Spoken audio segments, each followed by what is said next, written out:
जय हिंद स्टूडेंट्स। आज हम फर्स्ट बुक का टॉपिक कर रहे हैं पॉलिटिकल डेवलपमेंट या राजनीतिक विकास। राजनीतिक विकास की डेफिनेशन और इसका मीनिंग क्या है। राजनीतिक विकास की परंपरागत अवधारणा ये बताती है कि यह प्रिंसटन विश्वविद्यालय से रिलेटेड है और थर्ड वर्ल्ड के देशों के विकास के लिए पूंजीवादी समाज और अमेरिका को आदर्श मानती है और वैश्वीकरण का समर्थन करती है। आधुनिक अवधारणा के अनुसार केंद्र परिधि मॉडल है। यह अवधारणा नव मार्क्सवादियों से रिलेटेड है और वैश्वीकरण का विरोध करती है, अर्थात पूंजीवादी फैलाव को तृतीय विश्व के शोषण का कारण मानती है। एक विचारधारा है जो तो ये मानती है कि अमेरिका आदर्श है और दूसरा उसको आदर्श नहीं मानती।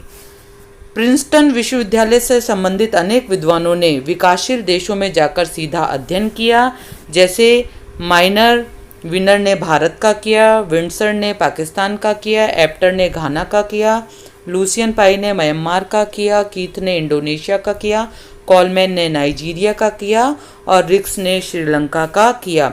इनका आपको अच्छी तरह से ध्यान रखना है कि किस विद्वान ने कहाँ पर जाकर अध्ययन किया। ये क्वेश्चन कई बार पूछा जाता है। प्रिंसटन विश्वविद्यालय का लूसियन पाई वह व्यक्ति था जिसने राजनीतिक विकास की संकल्पना का वैज्ञानिक विश्लेषण किया। मतलब मूल रूप से जो राजनीतिक विकास है वो इन पर आधारित रहा है, इनके विचारों पर आधारित है। राजनीतिक विकास का लूसियन पाई का विश्लेषण क्या है, सबसे पहले हम चर्चा इस चीज़ की कर रहे हैं। राजनीतिक विकास की अवधारणा का प्रतिपादन लूसियन डब्ल्यू पाई ने अपनी रचना एस्पेक्ट्स ऑफ पॉलिटिकल डेवलपमेंट में 1963 में किया। उन्होंने इस बात पर जोर दिया कि राजनीतिक विकास की दिशा में पहला कदम राष्ट्र राज्य व्यवस्था स्थापित करना है या इसका विकास करना है। उन्होंने डेफिनेशन दी है कि राजनीतिक विकास राजनीतिक संस्कृति का विसरण और जीवन के पुराने प्रतिमानों को नई मांगों के अनुकूल बनाने, उनके साथ मिलाने और सामंजस्य बैठाने का ही नाम है। लूसियन पाई आगे बताते हैं कि राजनीति विकास का अर्थ करते समय इसके निर्माणक तत्वों को भी ध्यान में रखना आवश्यक होता है। मतलब राजनीतिक विकास को बनाने वाली चीज़ें कौन कौन सी है, राजनीतिक विकास के लक्षण कौन कौन से हैं। एक तो ध्यान रखना होगा हमें संपूर्ण जनसंख्या, दूसरा शासकीय और सामान्य व्यवस्थाई कार्य निष्पादन के स्तर के संदर्भ में और तीसरा राजनीतिक संगठन के संदर्भ में।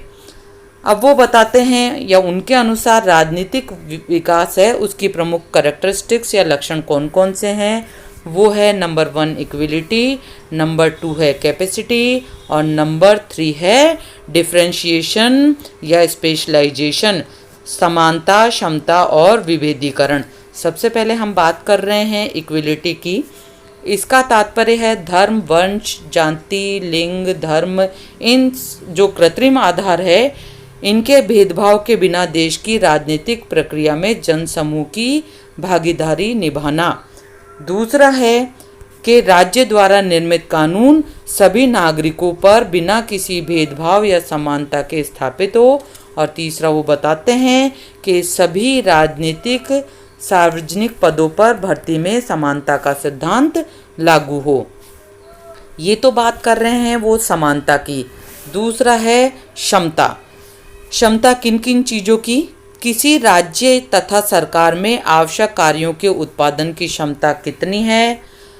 क्षमता का दूसरा अर्थ है सार्वजनिक नीति को लागू करना या कुशलता या योग्यता के साथ उसे लागू करना। और तीसरी वो बात करते हैं विभेदीकरण या विशिष्टीकरण। विभेदीकरण का तात्पर्य है शासक राज्य के विभिन्न अंगों जैसे कार्यपालिका है, व्यवस्थापिका है, न्यायपालिका, इनमें अलग अलग इनकी स्थापना हो, अलग अलग कार्य करे और राजनीतिक विकास से इनका गहरा संबंध हो। तो यहाँ वो बात करते हैं समता, क्षमता और विभिन्नीकरण की। आगे हम बात करते हैं आमंड और पावेल के अनुसार राजनीतिक विकास क्या है। राजनीतिक विकास राजनीतिक संरचनाओं का अभिवृद्ध, विभिन्नीकरण, विशेषीकरण तथा राजनीतिक संस्कृति का बढ़ा हुआ लौकिकीकरण है। ये बताते हैं आमंड और पावेल। पहले हमने बात करी है लुशियन पाई की, अब बात कर रहे हैं आमंड और पावेल की। आमंड और पावेल के अनुसार राजनीतिक विकास की विशेषताएं कौन कौन सी है? पहली है भूमिका विभिन्नीकरण, दूसरी है उपव्यवस्था स्वायत्ता और तीसरी है लौकिकीकरण। पहले हम बात कर रहे हैं भूमिका विभिन्नीकरण में क्या क्या है। आमंड और पावेल राजनीतिक विकास की प्रमुख विशेषता भूमिका विभिन्नीकरण को मानते हैं। अब आप ये देख रहे हैं कि भूमिका विभिन्नीकरण है वो का क्या है, जो लुशियन पाई ने लास्ट में बताया था संरचनाओं का विभिन्नीकरण होना चाहिए, वो यहाँ पर भूमिका विभिन्नीकरण पहले नंबर पे आ गया है। लुशियन पाई का तीसरा पॉइंट यहाँ पहला पॉइंट बन जाता है। यह विशेषता लुशियन पाई द्वारा दी गई संरचनात्मक विभिन्नीकरण का ही पर्यायवाची है। आमंड और पावेल मानते हैं कि संरचनाओं का विभिन्नीकरण इतना महत्वपूर्ण नहीं है जितना उनकी भूमिकाओं का है। दूसरा वो बात करते हैं उपव्यवस्था स्वायत्ता की। उपव्यवस्था स्वायत्ता राजनीतिक व्यवस्था की क्षमता से जुड़ी हुई है, ये भी लुशियन पाई पहले बात कर चुके हैं। लुशियन पाई राजनीतिक व्यवस्था की क्षमता कहते हैं, आमंड और पावेल उसे उपव्यवस्था की स्वायत्ता के नाम से जानते हैं। इनका मत है कि भूमिकाओं विभिन्नीकरण तब तक पॉसिबल नहीं है जब तक राजनीतिक व्यवस्था की उपव्यवस्थाओं को स्वायत्ता प्राप्त नहीं हो जाती है। तीसरी आमंड और पावेल बात करते हैं लौकिकीकरण की। इसका संबंध राजनीतिक संस्कृति से है। परंपरागत से दूर हटने और धर्मनिरपेक्षता की तरफ समानता भी बढ़ सकता है जबकि व्यक्तियों में समानता आ जाए। लुशियन पाई भी समानता की बात पहले करते हैं। लौकिकीकरण के अंतर्गत समानता का अर्थ निहित हो जाता है। आमंड और पावेल मानते हैं कि राजनीतिक विकास के ये तीनों लक्षण आपस में गठबंधित होते हैं और एक दूसरे से संबंधित होते हैं, इन्हें अलग नहीं किया जा सकता। अब आगे बात करते हैं राजनीतिक विकास के सूचक कौन कौन से हैं, इंडिकेटर कौन कौन से हैं पॉलिटिकल डेवलपमेंट के। किसी राजनीतिक व्यवस्था में ऐसे अनेक कारक क्रियाशील होते हैं जो राजनीतिक विकास की प्रकृति और गति को विभिन्न रूप में प्रभावित करते हैं। जो कारक पॉलिटिकल डेवलपमेंट का डायरेक्शन तय करते हैं उन्हें इनका क्या कहा जाता है, इंडिकेटर कहा जाता है। जो कारक राजनीतिक विकास की गति और प्रक्रिया में बाधा डालते हैं वे उसको हास की तरफ या उसको माइनस की तरफ ले जाते हैं, इन्हें नकारात्मक सूचक कहा जाता है, जिसकी चर्चा आगे की गई है। अब सकारात्मक और नकारात्मक सूचक कौन कौन से हैं इसकी हम यहाँ पर बात कर रहे हैं। ये एक टेबल दी गई है जिसमें कौन कौन से पॉजिटिव है कौन कौन से नेगेटिव है लक्षणों की हम बात कर रहे हैं। सबसे पहले हम चर्चा करते हैं कि पॉजिटिव लक्षण कौन कौन से हैं। पहला पॉइंट है प्रादेशिक अखंडता। अगर अखंडता है, विघटित नहीं हो रहा है राज्य, तो राजनीतिक विकास होगा। दूसरा है राष्ट्रीय एकीकरण, नेशनल इंटीग्रेशन होना चाहिए। तीसरा है राजनीतिक भागीदारी में वृद्धि होनी चाहिए, मतलब जन सहभागिता बढ़नी चाहिए। फोर्थ है मताधिकार में वृद्धि हो और निष्पक्ष चुनाव हो, मतलब लोग वोटिंग अधिक से अधिक करें। फिफ्थ है जो जनसंचार माध्यमों की स्वतंत्रता होनी चाहिए, मीडिया, प्रेस, इन सब की स्वतंत्रता हो, वे खुलकर कार्य कर सके। सिक्स्थ है स्थानीय शासन की स्वायत्ता हो। सेवन्थ है शक्तियों का विकेंद्रीकरण हो। एट्थ है जनता की सक्रिय भागीदारी हो।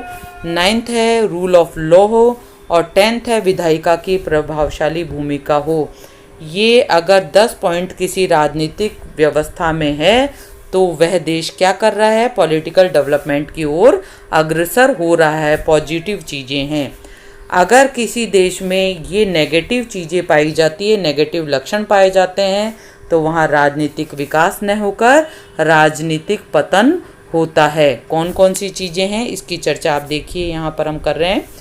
नंबर 1 है चुनाव में अगर हेराफेरी होती है, बेईमानी हो रही है, उग्र और हिंसात्मक परिवर्तन हो रहे हैं, प्रदर्शन हो रहे हैं, राजनीतिक दल बदल की प्रवृत्तियाँ चल रही है, राजनीतिक दल और दबाव समूह को निरंतर विघटन हो रहा है।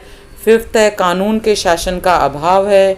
शक्तियाँ, छठा है शक्तियों का केंद्रीकरण हो रहा है, मतलब शक्तियाँ केवल केंद्र में स्थापित है, राज्यों को या स्थानीय निकायों को नहीं दी गई है। 7th है करप्शन है, अव्यवस्थाएं हैं, भ्रष्टाचार हो रहा है। 8th है राजनीतिक हत्याएं हो रही है। 9th है असहमति या विरोध या क्रांतियां हो रही है। और 10th आता है शासकों की पूजा हो रही है, मतलब व्यक्ति विशेष की